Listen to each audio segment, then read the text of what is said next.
study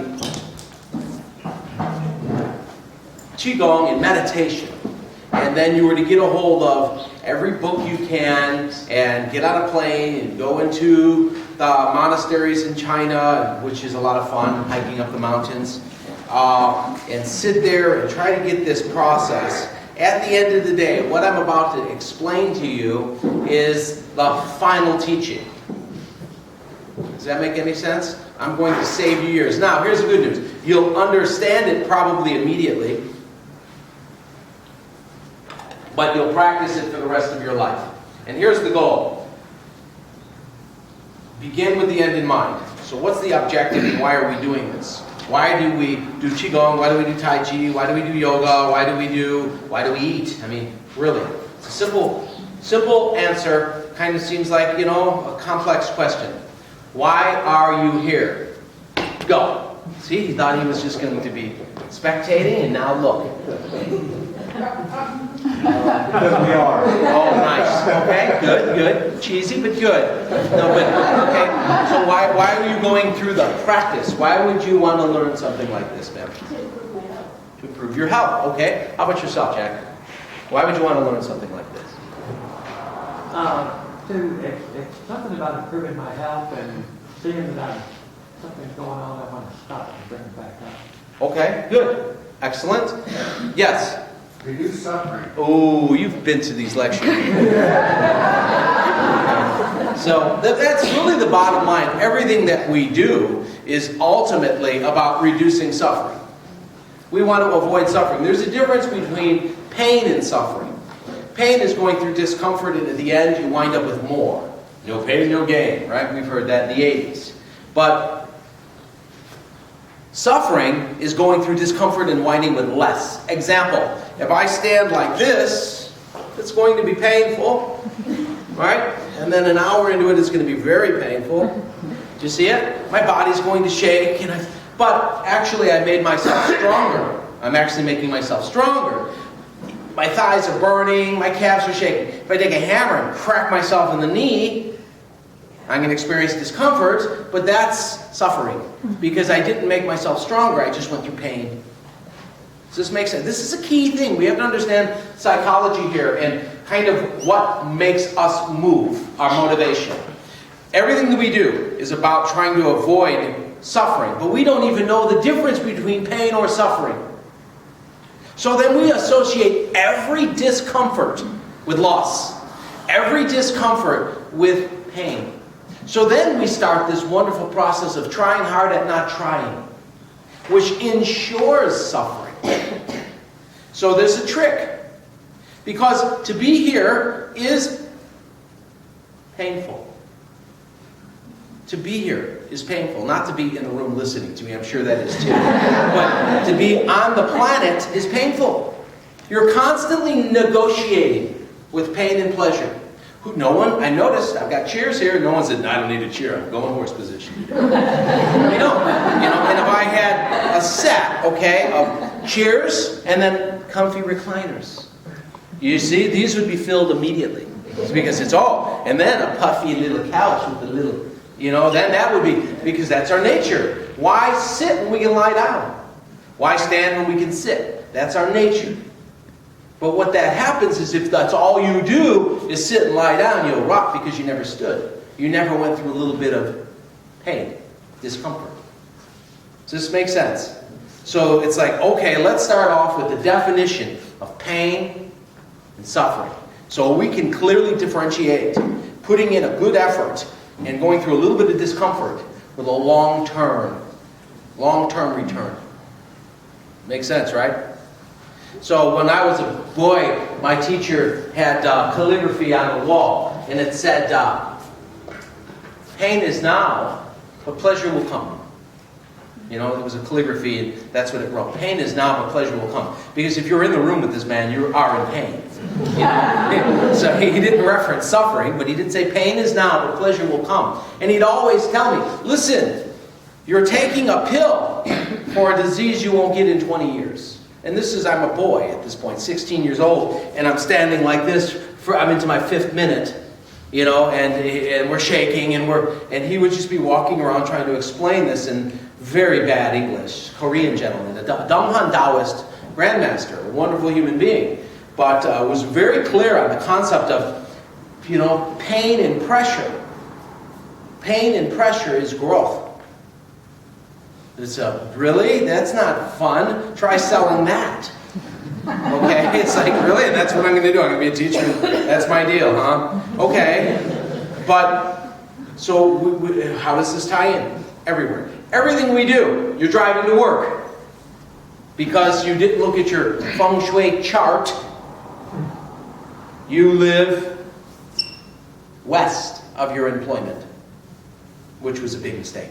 So now you're driving in because the sun's setting or rising in the east. You got sun in your eyes. So what do? You immediately grab your glasses. It's painful. And then you're driving home because you're an idiot. You live on the wrong side. Now the sun's setting and it's in your eyes, which is affecting your liver. We'll talk about that. Now you're getting aggravated. Your boundaries are issues. So you've got the glasses. You got the thing. Everything that we're doing. Oh, turn up the air. Oh, adjust the seat. You think about how much time you spend in a day negotiating pain. It's a weird thing, huh? What's the first thing you do when you're born? You cry. What's the last thing you do? Cry. You're born crying, die crying. This life is pain. My teacher used to say, he had a lot of up with people, statements. You know what I mean? It's like he should go and make greeting cards. But but that's the idea, is to really know this nature. Why? And again, I'll keep going into this. We have to see this. There's another saying, another one of our grandmasters has shared with us is, metal floats and wood sinks. That makes perfect sense, doesn't it? So I'm going to move on. Now the next point I want to make. So metal floats and what is he pointing to? He's pointing to the fact that as long as there's life, there's a struggle. So what does that mean? In Oriental medicine, it's really they're talking about the presence of qi. As long as there's life, there's a struggle, because the actual presence of a struggle is life. Okay? So if you take they butcher a pig, they're teaching this concept of qi, and the young boy is father's a butcher. So he's learning. This is an old story from Wata. And he's trying to explain to him, well, guess what? Metal floats and wood sinks. And he's like, well, that doesn't make sense. So the lungs belong to metal in Oriental medicine.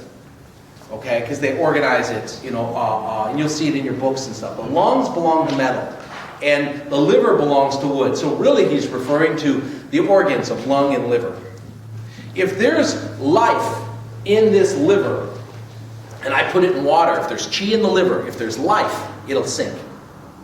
But it's wood belonging to wood. Why would it sink? Oh, if you leave it there for days, it'll float. Because there's no more struggle anymore, it's dead. No more life in the organ. If you take the lungs, if there's life, they'll float. And then, after a few days, they'll sink. So the struggle's gone now. It's returned. In the I Ching, they talk about the 63rd and 4th image about fire over water, water over fire. As long as you're alive, the water is below or above the fire is ideally where you want to be. Where we're at, the fire's above and the water's below. We're constantly struggling to flip it. What do I mean by that? And we'll go into great detail. The heat is up here, and the damp is here. Not good. So you have a headache and you cannot digest and eliminate. That's opposite. So there's always this constant struggle to flip this over. It's a constant struggle in life. So what we want to talk about is, okay, how do we ascend unnecessary suffering? The first step is identify its source and differentiation of its source. So we know the difference between the poison and the medicine. The medicine is the pain, the poison is the suffering. Does this make sense? Okay. Now, let's go back further. Ultimately, what we want, and you've probably said this in a desperate fit of rage at certain points in your life, I just want peace, right? You walk out of the chaotic situation, and throw something at you on the way out. It's like you just want peace. Okay? So peace. So we're going to have to talk about peace and what does that entail? Because these are our objectives. The end game for all of this practice is to avoid unnecessary suffering, to live in a state of, here's the big word, tranquility. We want to live in a tranquility and harmony, peace, coexisting with our environment, coexisting with our relationships, coexisting within ourselves. That's the goal here, is to ascend unnecessary suffering, which is brought on by turbidity and chaos. Turbidity and chaos are the exact opposite of tranquility and clarity. You've got the two camps here. We've got the turbidity and chaos camp, and we have the tranquility and clarity camp. We want to live in the tranquility and clarity camp. Okay, how do we do it? Well, we have to realize that the source of suffering, again, coming from turbidity, chaos, is origin. The origin is where? Right here. So the origin of all your suffering, and mine, is between my ears in this big chunk of fat called my brain. So all your suffering, now you want to think it's your imbecile neighbor, right? Always fixing his car with a lot of rock and roll, and he's the reason I'm miserable. And then we want to think it's those damn Democrats. Or no, it's the Republicans, they're kids. Or it's anything but you. You are not the source. I'm a victim, actually. Right? That's what we want. Because then it takes away ownership. And it's a lot easier on your addiction, which is your ego.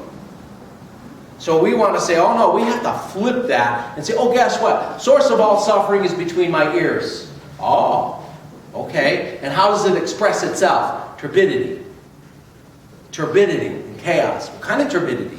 Constant false thoughts, imputation, and mind movement. Incessive movement of the mind. It won't stop. So here is the beginning of your suffering. Right between your ears, with constant internal dialogue. Constant. The mind is a crazy thing. We know this. The mind, very seldom will I see someone sitting there and their internal dialogue is, my God, this is awesome, I'm awesome, life is great, this is amazing, I'm amazing, this is amazing, everything's amazing, I'm the best, I am actually the best. You don't have that. People don't have, I do, but most of us don't. But, right? We don't. It's usually negative. It's usually really, really negative. Tomorrow, I'm worried. Anxiety and uncertainty. Tomorrow brings on uncertainty. And yesterday, sorrow, the good old days. The past is always sexier than it really was, too, by the way. The good old days weren't that good. If you go back, you'll see it. But that's the mind. And then we resist now. Everything is about not now. See, lunch, it's going to be good during lunch. Because now, not so much. It's always tomorrow or yesterday. But God forbid now. So we have this three resistance. Future, past, and present. We attach and we judge. Very, very resist, attach, and judge. Okay. You're going to notice too that these teachings come in what we refer to as a santi. Okay? Or, yeah, I can say another word, the rule of three. The three treasures, the three. Always three.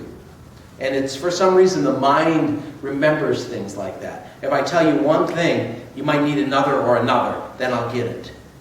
Make sense? You shoot at the target three different ways. So, go back to suffering and go back to its source, between your ears. How do we stop this? How do we stop the constant recording of insanity in inner dialogue? Well, there's a few ways. We can do it through cultivation, clarity, and tranquility. Or our preference, distraction. We can go unconscious. Just drink, whiskey and watch the game. It's just, but don't think about it. It's just so we come up with unhealthy addictions in an effort to momentarily quiet the mind. Or at least, you know, get rid of the past and get rid of the future, and I'm just in a coma right here in the present. So that's the most common way we deal with the suffering of the internal dialogue. It works, but the thing is, it kills you. It doesn't work long term, because then it just compounds more suffering. It's like borrowing money you can never pay back. So we have to say, okay, that's not going to work. The whole reason this system, these teachings have come into being is to address this primary question. Everything else is an attempt to address this primary question. How do I ascend unnecessary suffering? That's it. And everything you'll learn from this program and all of these teachings, that's it. And if it doesn't have anything to do with removing your suffering, don't learn and don't do it. It's a waste of time for you. Very, very important. So let's talk about, as we work our way backwards now, we talk about the difference between pain and suffering. We talk about its definition. When I'm 40, I'm already 50, but don't get me started. But why do we always get a motorcycle? At a certain point, you got to have a loud motorcycle, and everyone pays for it. So anyways, so it's like, okay, that's a man thing, I guess. How do we go into that state of removing, as I said, suffering? Suffering, identifying the difference between pain and suffering, identifying its source of suffering, turbidity and chaos. You know, what are we going for? Tranquility and clarity. What are we going for? No inner conflict between the ears. So we can rest in now. Okay? This is called Zen Wellness. Okay. You might say, why Zen? This isn't Zen Buddhism. And a quick history on why do I use the word Zen. My first influence in all of this was actually in Japanese karate. I got my first black belt in the late 70s. Gojo-ryu. Okay. But they did introduce me to Zen. Zen, Bushido code. And the concept of using the sword to cut away suffering. So using the sword to cut away suffering. What? Okay. When you're swinging the sword, if your mind is anywhere else but on the edge, you'll cut something off. So what they found is that, guess what? I'm not in my past, and I'm not projecting in my future, and I better embrace right now. Okay? So it's like a quick way of meditation. It's like, I got your attention now. 3-foot razor blade. Figure it out. And so the Zen is now. We're referencing the state of being, which is now. It's only been now. It's always been now. You were born now, and you'll die in the now. It's always been now, and it's always been you. Zen. If you're in the now, you can't be anything but well. So the name is the actual solution. The wellness is found now. Then we use skillful means, and that's what we're talking about. How can we come up with some skillful means that will bring us into the moment, so we do not resist, attach, or judge. We don't project. Very key point. So the way we do it, and this is everything that you're going to learn now from the rest of this little workshop here, is going to be giving you tools to get this done.